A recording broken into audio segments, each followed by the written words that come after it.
નવસારીમાં વરસાદે તંત્રની નબળી કામગીરીની પોલ ખોલી છે। 2 મહિના પહેલા જ બનાવેલો રોડ બેસી ગયો। કરોડોના ખર્ચે બનેલો એપ્રોચ રોડ બેસી ગયો છે।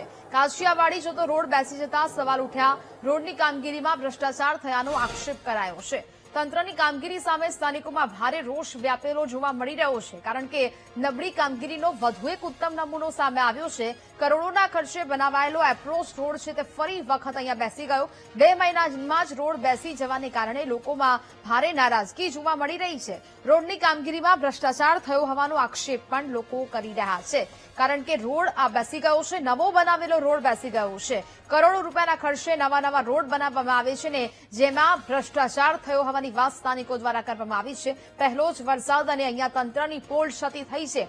રસ્તામાં તિરાડો પડી ગઈ છે, ડામર ઉખાડવા લાગ્યો છે અને જેને કારણે કહી શકાય કે તંત્રની આ નબળી કામગીરીનો ઉત્તમ નમૂનો સામે આવ્યો છે। વધુ એક વખત સ્થાનિકોમાં નારાજગી જોવા મળી છે, કારણ કે 2 મહિના પહેલા જ આ રોડ બનાવવામાં આવ્યો હતો અને જે પહેલા જ વરસાદમાં ઉખડી ગયો છે। રોડ બેસી ગયો છે।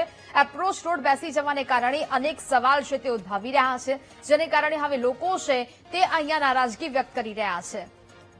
સંવાદદાતા રાકેશ ફોનલાઈન પર જોડાયા છે। રાકેશ, નવસારીમાં 2 મહિના પહેલા જ બનેલો આ પહેલા જ વરસાદમાં રોડ છે તે ઉખડી ગયો છે, લોકોમાં નારાજગી, શું સ્થિતિ જોવા મળી રહી છે હાલ?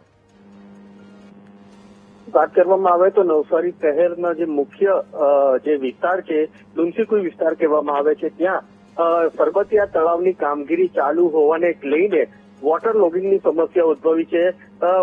મહાનગરપાલિકાએ પહેલાથી જ વિચાર કરવાનો હતો કે આ તળાવને લઈને શહેરનું પાણી વરસાદી ભરાઈ શકે છે, પરંતુ અણઘડ વહીવટના કારણે લોકોએ હેરાન થવાનો વારો આવ્યો છે, કારણ કે પરબતિયા તળાવ કરોડો રૂપિયાના ખર્ચે બની રહ્યો છે અને તે કામગીરી દરમિયાન જે રેતી અથવા માટીના જે ઢગલા અથવા દિવાલ મોટી બનાવવામાં આવી છે, જેને કારણે વોટર લોગિંગની સમસ્યા સર્જાઈ છે।